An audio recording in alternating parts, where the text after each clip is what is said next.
So you can see this is what the data looks like in the file, but we need to go ahead and parse that so that we can go ahead and bind the text messages and the voice messages within this data. A lot of the data is encrypted, and some of it is not, and some of it is, right? And these red dots represent potential voice, right? Look here, we've got a clear text message, okay?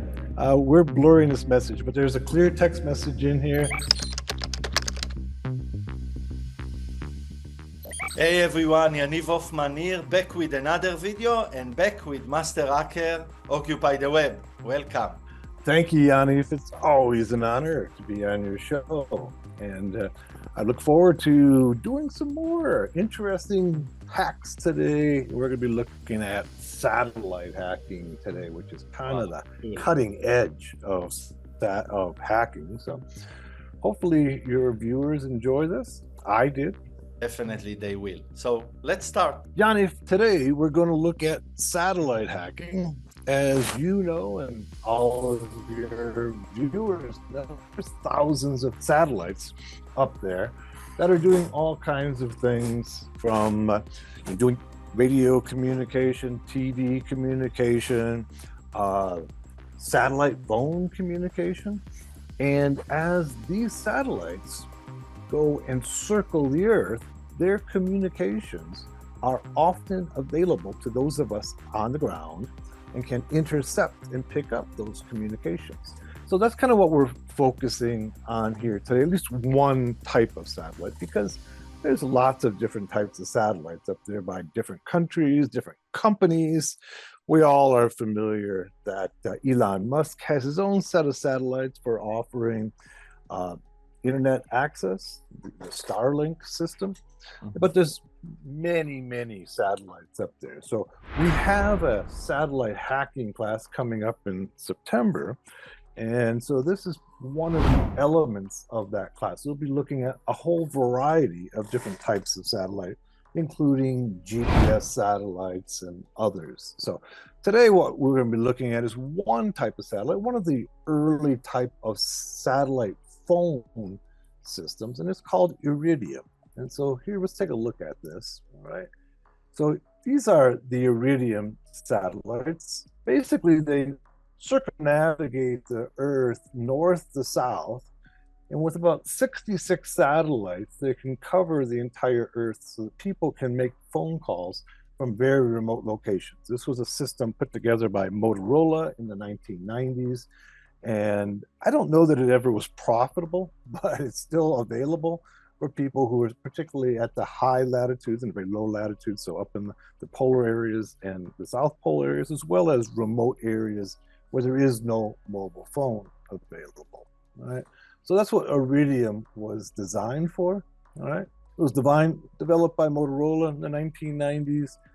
It became first operational in 1998. There's 66 active satellites. They are in low Earth orbit. All right. So generally in the past, we've thought about satellites, and oftentimes there's geostationary satellites that are very high Earth orbit. The reason that they do very high Earth orbit is that therefore you can put one geostationary satellite and cover very broad swaths of the Earth. The drawback to that strategy is, of course, that there's a long lag time between the signal going up to the satellite and coming back down. That's one of the reasons why Elon Musk's company, the Starlink company, was put in low Earth orbit satellites. The same applies here to the Iridium satellites. They're low Earth orbit satellites. In this case, they're about 22,000 miles above the Earth. They're designed to be accessed by a small handheld phone, right? So the subscribers to the service have a phone that they can basically talk to anybody from anywhere. I mean, I have seen people go to the top of Kilimanjaro, top of Everest, and make phone calls from there, right? They can because they have these Iridium satellites. There's other services now as well, but this was the first real satellite service that was developed At that time, the premier company in telecommunications, Motorola. Motorola in the 80s, 70s, 80s, and 90s was just a tremendous company that did all kinds of innovative things. Eventually, they got purchased by Google, and they have fallen upon hard times. But they developed this system. So this is kind of just a quick view of what the satellite orbits look like, right? So we can see that in the low Earth orbit, all right, we have things like Hubble and Iridium and the ISS. But in the geostationary orbit, way out here, we have a lot of those other satellites, that are used for multiple purposes, including GPS, including, say, if you have a satellite service for your TV, it's going to be way out here, okay, in geostationary orbit, so that you can point your antenna from just basically any place on Earth to one point in the sky and get your TV reception. Or we also know that before there was Starlink, there was also many services that provided satellite internet service, but the problem was that it's slow. I had it, right? It's very slow. It's the lags between sending the signal up and sending it down made it basically unworkable. The beauty of Starlink and some of the others is they work very close to the Earth.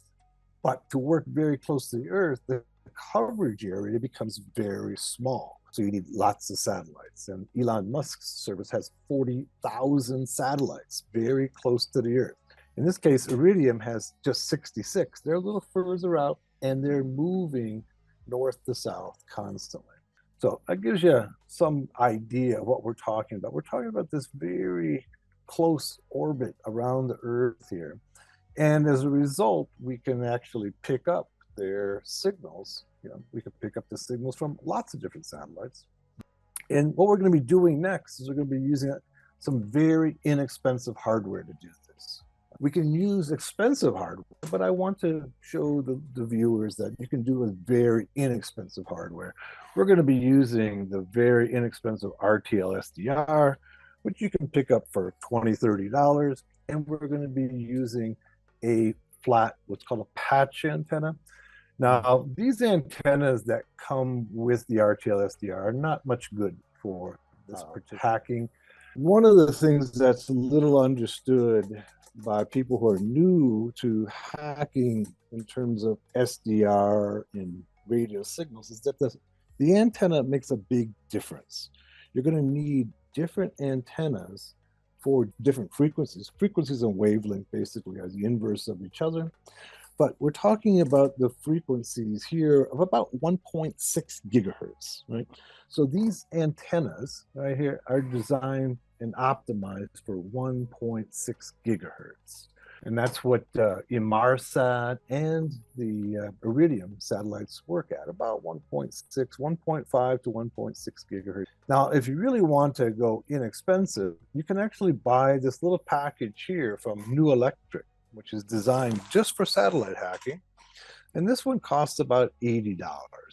So this is the previous one, the antenna, right? Let's go back. This antenna here costs about $60. This setup here costs about $30. So it's about $90 total.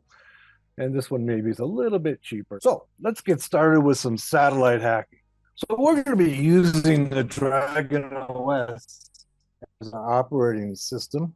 The beauty of Dragon OS is that it has all of these tools, not all of these, but many of the tools that we need for SDR already built into it. They're already compiled within it. We don't have to go through all the process of going ahead and downloading it and going ahead and compiling each of those tools.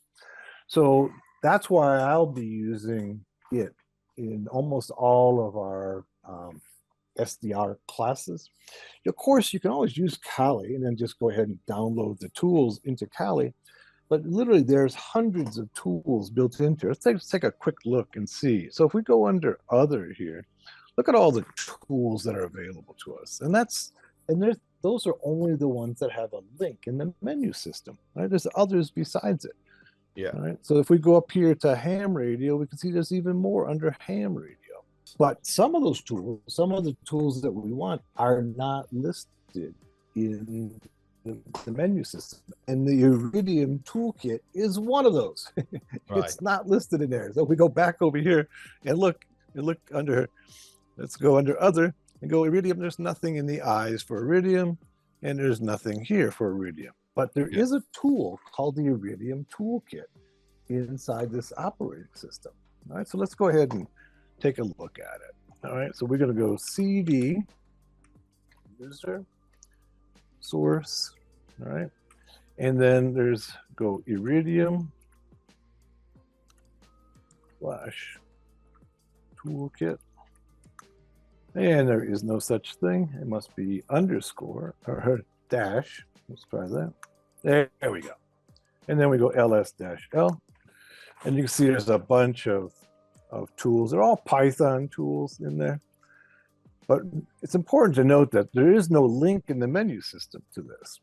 So that's one of the screens that we need. Then we're going to open up another, command line, and then we're going to go to CD user source, and we're going to go to GR Iridium. Mm-hmm. This is the GNU radio Iridium. All right, and then we'll go there. And you can see that there's a number of different directories and a few other things that are in there. So we got to start with the GR Iridium. This is the GNU radio Iridium. And it has under, see right here, it's under examples. Let's go there to examples, CD to examples. All right, and then let's go ahead and let's go and expand that. All right, you can see here that they've built some configuration files for different types of hardware. Right? So here's the AirSpy, the Blade RF, the Hack RF, okay? Here's Lime SDR, the RTL SDR, the USRP. These are already configuration files that are built for different hardware. Since we're trying to stay with the least expensive hardware, we're going to use the RTL SDR. And so what we need to do is to open up, go Feather. I'm going to use FeatherPad, which is a GUI-based text editor that's built into this particular distribution of Linux. Each one of the Linuxes have various text editors. I only use these because a lot of people, especially when they're starting off in Linux, get intimidated by VI, and other types of tools that you have to learn that the various key combinations to use them. FeatherPad, Mousepad, and a few others are something that people are familiar with. So we're going to stay with that. And we're going to go and look at the RTL. You can see it right here, rtlsdr.com. For those of you who are new to Linux, everything in Linux gets configured by a text file. So this is the way almost everything gets configured, unlike other operating systems where you have to click. Linux is pretty simple in that you can just open up a configuration file, make some changes to it, and then the application changes. All right, so we're going to go ahead and take a look at this one. You can see here that there's a number of settings that are already in it. Now, for those of you who are new here, you can see this line here becomes the key. It's probably commented out, right? So you can see these pounds are comments. When there's a comment in there, it means that it's been deactivated, right? So what you'll need to do is to take this line and get rid of the comment.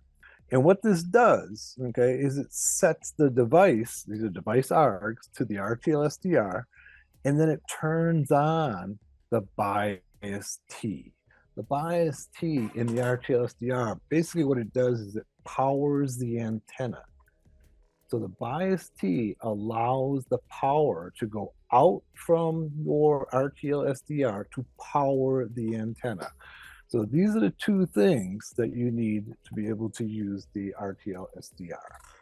So that's step number one. All right. And then we go ahead and we can just save it. All right.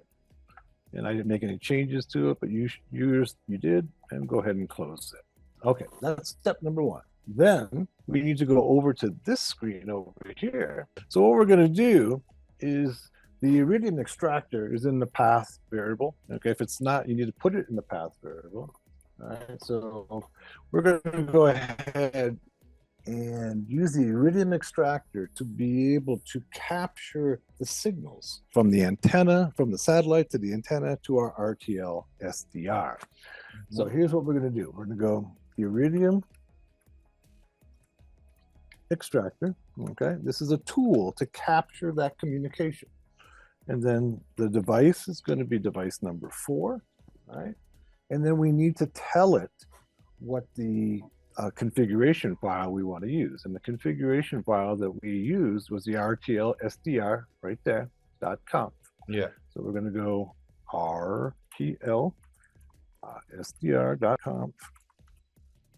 Make sure that it's I've got it correct here. Let's go ahead and close that one down. And go ahead. We're going to put the output that it captures into a file, right? So we're going to go ahead and just use the Linux, the redirect, all right? And we're going to call it, let's call it something that's easy to remember, but let's put it into our desktop. All right, so it's going to be home OTW. What this does is this tells it to go ahead and put the file onto my desktop, all right? And we're going to call it Iridium, what are we going to call it? Iridium output. Let's just call it that. Something simple. Okay. And we'll call it TXT. Because these are basically, this is what's going to capture is ASCII text going from the satellite down to Earth. It's just going ahead and capturing and putting it into a file. Once we put it into the file, then we have to extract, okay, the messages from it. Okay, and then we have to go ahead and try to decode what is going on there. I want to stop a minute here and point out that intercepting messages, right, over from satellites is not in itself illegal, but reading them or listening to them is. So we have to be careful, right? So for those of you who are listening here, watching, be careful.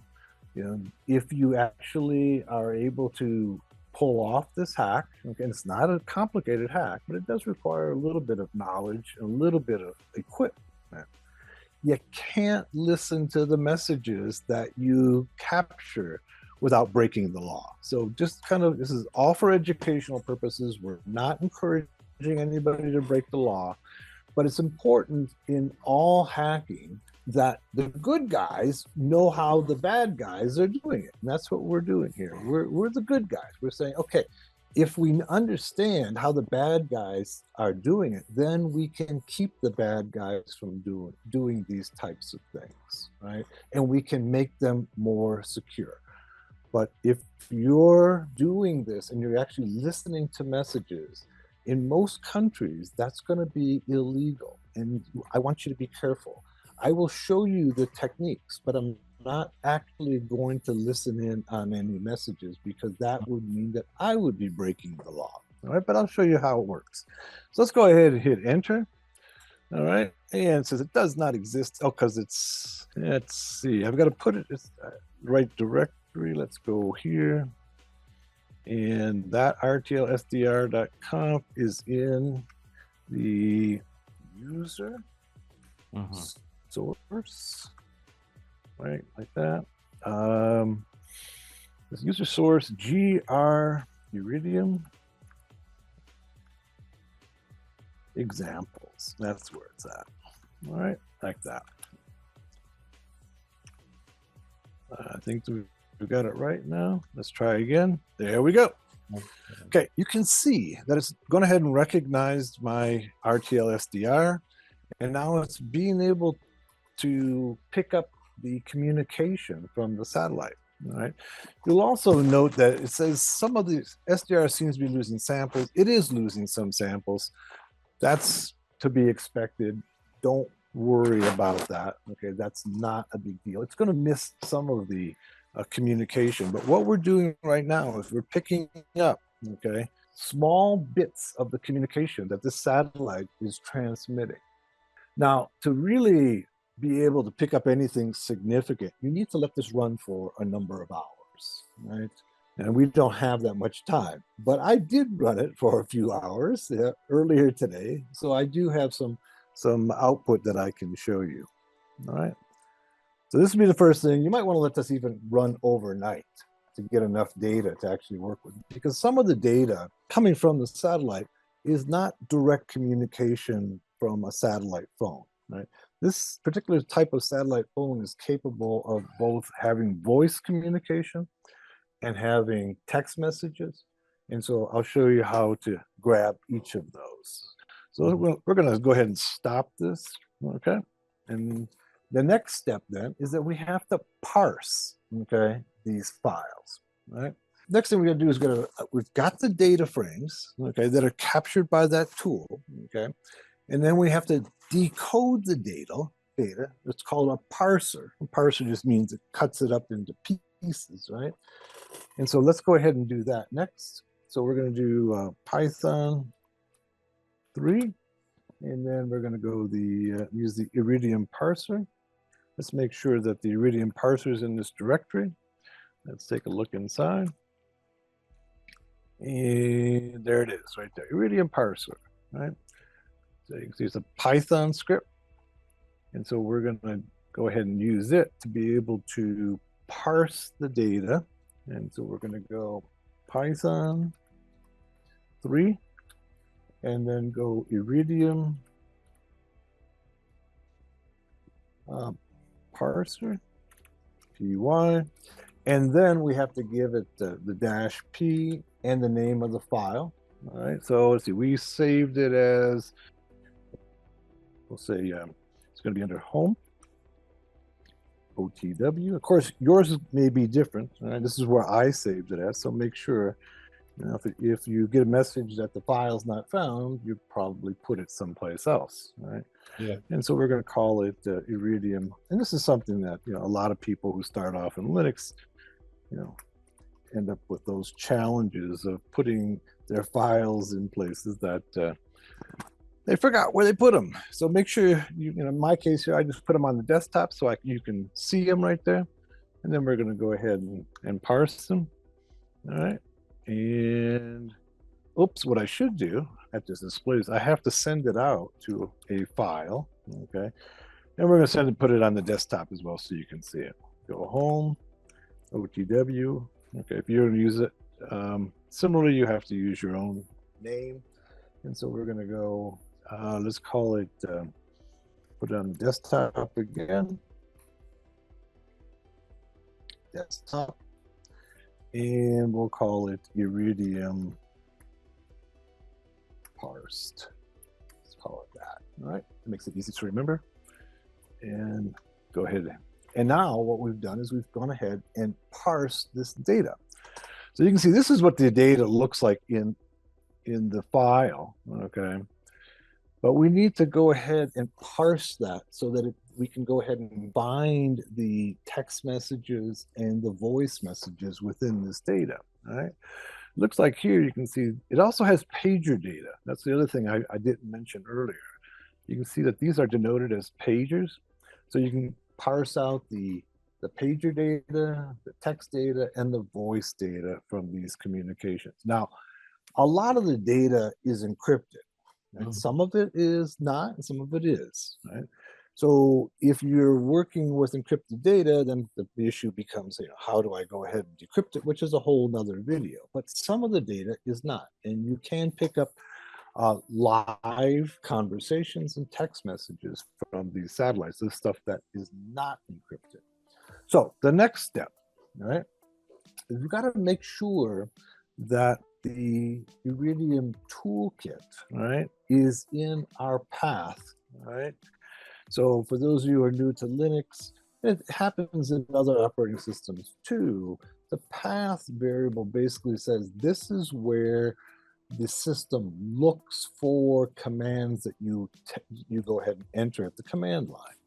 So if I'm going ahead and typing cat, right, what happens is the system goes to the path variable and sees what is in the path variable, and then looks in those directories for the command cat. If it doesn't find it, it comes back and tells me, no, it can't find it, it doesn't exist. Even if it does exist, but it only looks in the path. So what we need to do is to put the Iridium toolkit in our path. So we're going to go export, okay? And we're going to export the path, and we're going to set the path equal to whatever was in the path before, right? And we're going to add to it, that's what the colon says, because we're going to add to it the user source Iridium toolkit. Mm-hmm. So all we're doing here is we're just adding this directory into our path, all right? Okay, and I talk about this process in my book, Linux Basics for Hackers. I tried to include some of this basic stuff that people aren't accustomed to doing in that book. You can do this in Linux and Mac as well, but people tend to not, right? Mm-hmm. But in Linux, you often have to, so that's why I've included it. Okay, so we got that done. Next step then is to use another tool in the toolkit, okay? And you'll see here that there's one called stats-boc-py.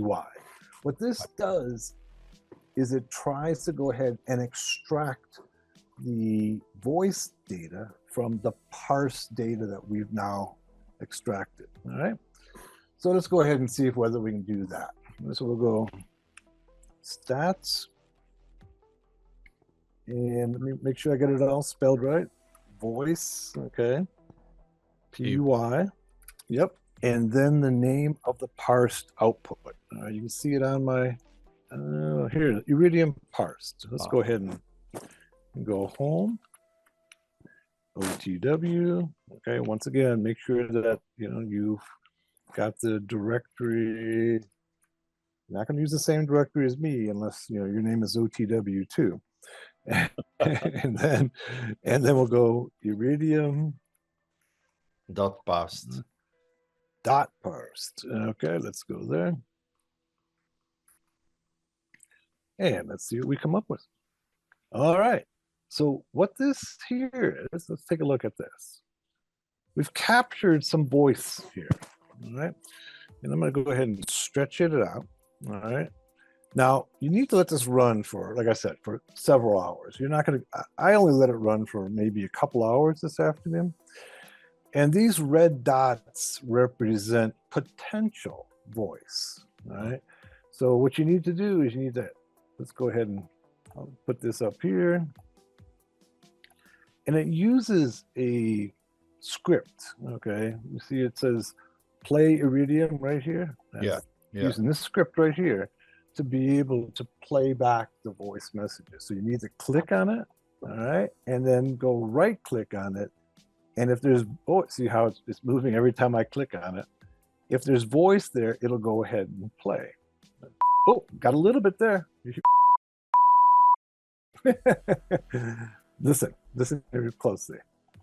I got a little bit of voice message there, right there. Can you hear it? No, we don't. Okay, I can hear it right here.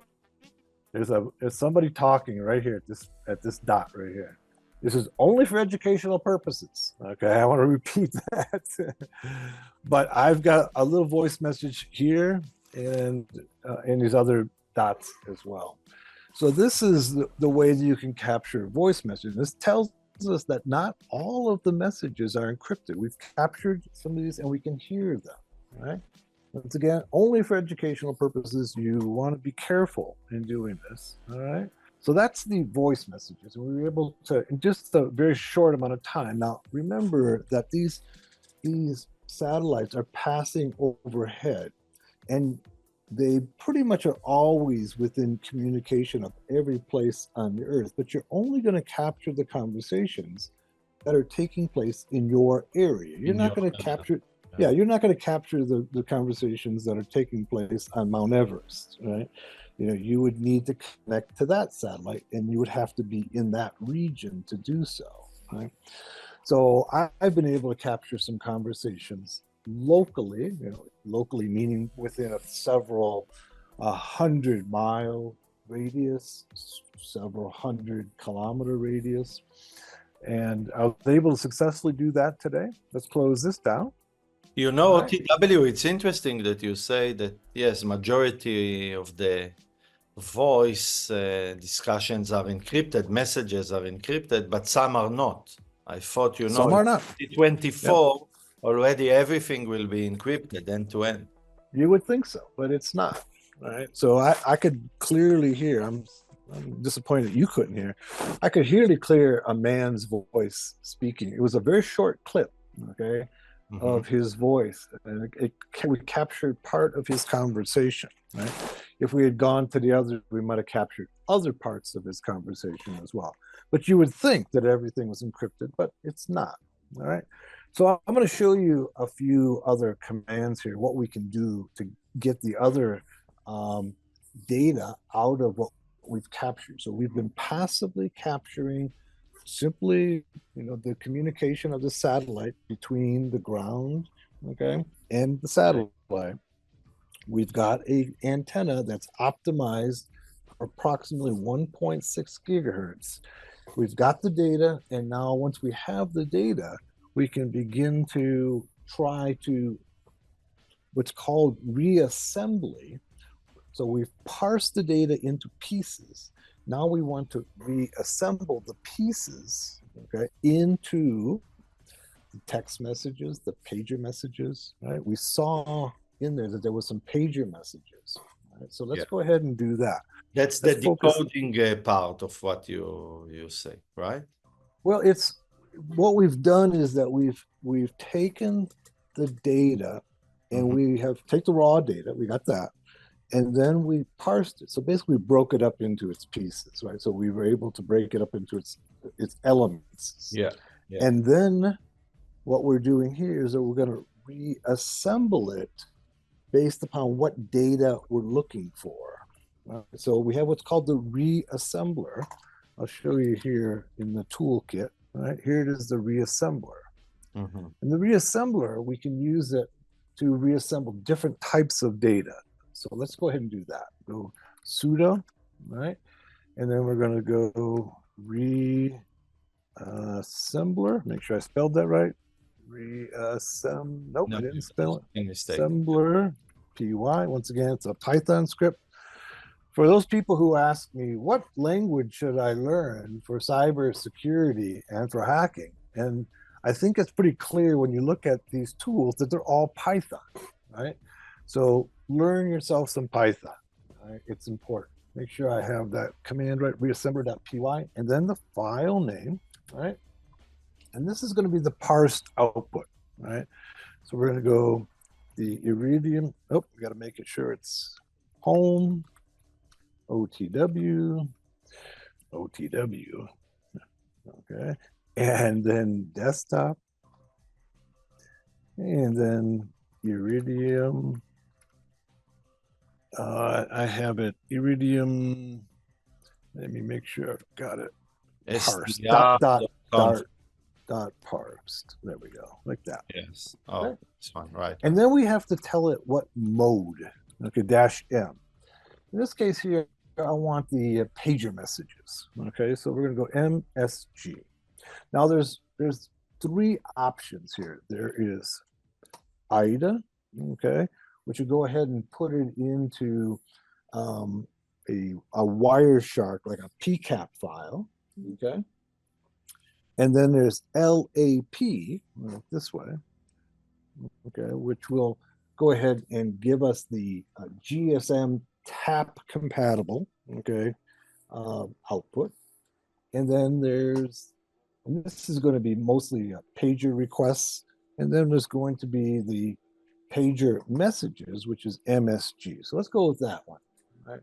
You can do all three of them and see what you can find in that capture. Let's go ahead and do that. Put in my password. Now we've got this file, okay, that we've now reassembled. I probably should have gave it a different name. Let's do that. All right, let's go do an output to home OTW. and desktop.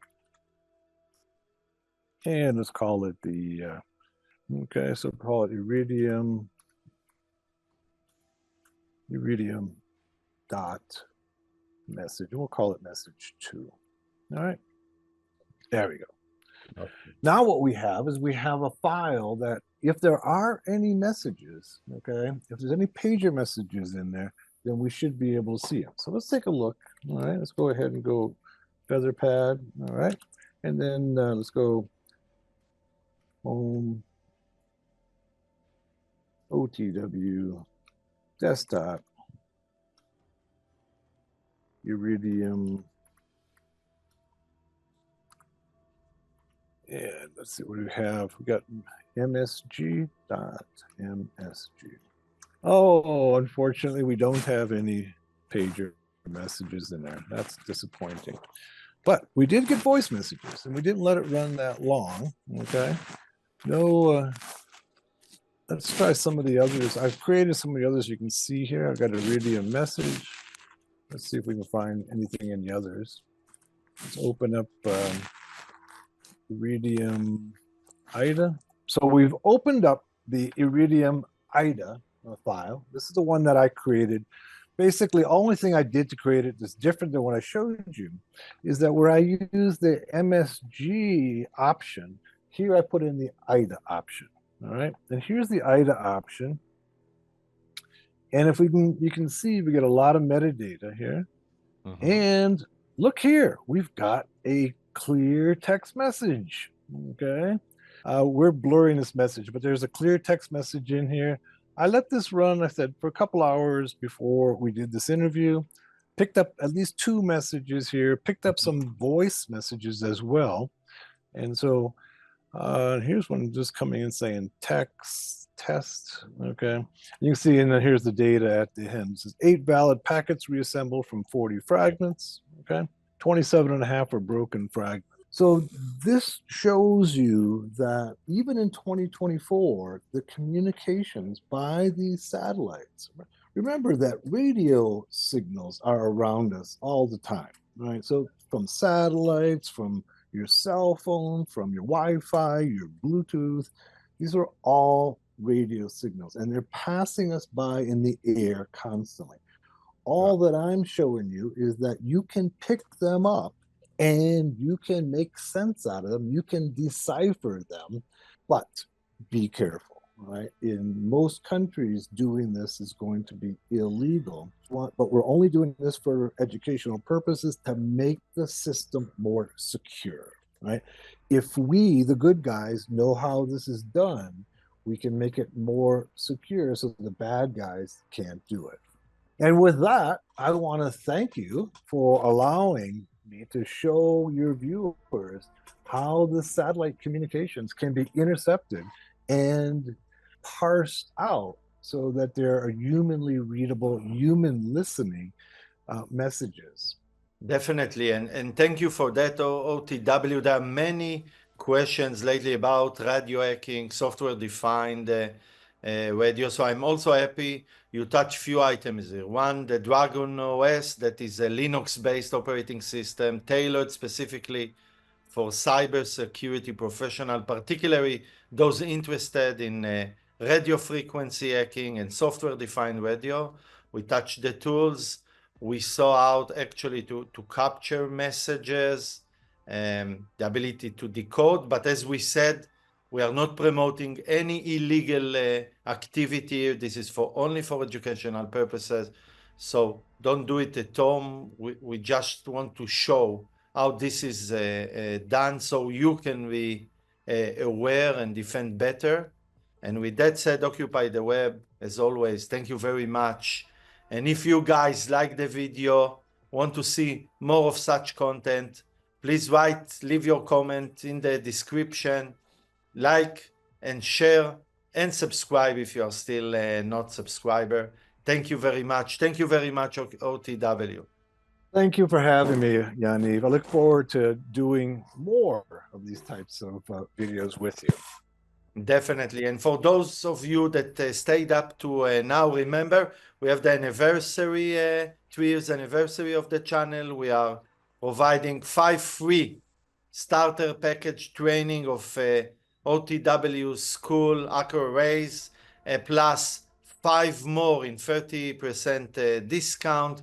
So watch this video. It's going to go up live in 1st of September, and we have more and more surprises following that with more packages, more advanced packages that we will distribute freely. And with that said, thank you and see you in the next video.